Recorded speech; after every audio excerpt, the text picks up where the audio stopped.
Published on the 23rd of April 2018 by Raymond Snip Leading up to the Jumbo race days, Verstappen.nl had an extensive interview with Max Verstappen at the Zandvoort Circuit. We discussed the upcoming edition of the Jumbo race days. We also talked about the current Formula One season, as well as the regulations and state of affairs in Formula One. Max, you will return here at the end of May for the Jumbo race days. How do you feel about that? The event attracts so many visitors every year. Of course, it's super nice to see that so many people are excited about Formula One and that it gets a lot more attention than a few years ago, which makes me very happy. How do the Jumbo race days compare to the atmosphere at Spa during the Grand Prix? It's a different atmosphere. I think it's a bit more relaxed here. There's no pressure and there's no race for me. You can do a bit extra and put up a show instead of just driving your laps. We assume that again this year a beautiful sounding V8 engine will be in the back of your car? Yes, of course. As a driver, the sound is very important. The car itself is slower than the one we're currently driving, but the sound makes up for that. Are the Jumbo race days the only opportunity each year to make donuts? It depends on the results this season. But I will not make donuts after every victory, because we only have 3 engines per year. I cannot, with the exception of the last race in Abu Dhabi, take the risk that anything goes wrong. Fritz van Eerd owns a large collection of Formula One cars. Which car would you like to own later on? Not necessarily in my collection, but the car I would like to try out is a Formula One car from 1994.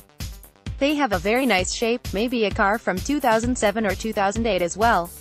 They still had a lot of electronics at that time, including traction control. I would like to experience that.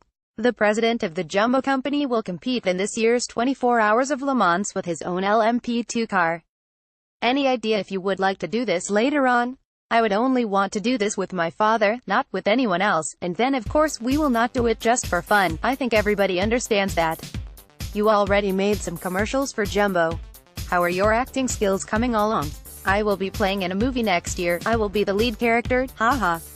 No, it's not really for me, but I try to do it as well as possible. Of course, I'm getting better at it. During the first winter test in Barcelona you were optimistic about the upcoming season. After 3 races, how would you describe your season so far? Super, haha. As far as results, not that great, but the car is okay. We are still a bit short in qualifying, but in the races, it's looking good. So far, due to various reasons, we haven't achieved the results we wanted, but now I'm looking forward to Baku. I think we can have a good race there, and there are still 18 races to come, so hopefully we will do well. These days you often see that the top 3 teams, Ferrari, Mercedes, and Red Bull, are driving far ahead. Do you feel like you're driving in the A class and the other teams in the B class because of the difference between the top and the others? The 3 top teams are fighting each other, but behind that it is very close, so it remains interesting and I think this is exciting as well. At least it is from what I see on the screens during the race. Do you think there should be a change to the regulations to bring the field closer together? For the Formula One in general it would be good if everything gets closer together, so what you have to look at is the engines. The difference between them is still too big. Many fans complain about the lack of overtaking in Formula One. Do you feel the same way, or is overtaking more fun since 2017? No, it was a lot more fun in 2016. You could follow each other better and, in some way, it was more gratifying. Since 2017 it's a lot harder and less fun to really race each other. The braking distance is shorter and it's just very hard to follow each other. The car can also make unexpected movements and suddenly break out. We are pretty much used to seeing it on TV, but what are the positive and negative aspects of the halo while driving? During the race, I don't notice it that much. You can kind of look through it, your eyes adjust to it. I just do not like the look of it, but okay, it's implemented and there's not much you can do about it now. A positive thing is when the sun is low on the horizon. That is sometimes very frustrating because you almost can't see your braking points. The halo blocks the light a little bit now, making it somewhat better. 2 new compounds have been added to the list of dry weather tires this year. What is your opinion about the rules concerning the tire choices for a Grand Prix? Are they good as they are now, or would you prefer to choose the tires yourself, so that there is more spectacle due to the diversity?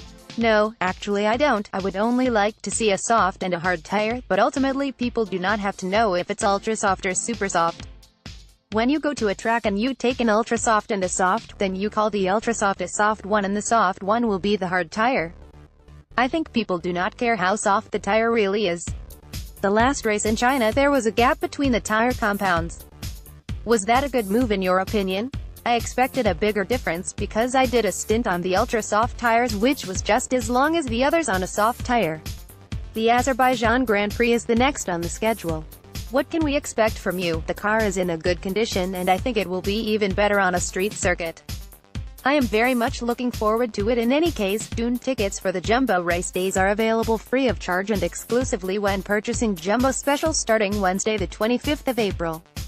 Grandstand and F1 paddock tickets and special VIP tickets for the Max Verstappen Paddock Club are available at www.circuitzandvoort.nl.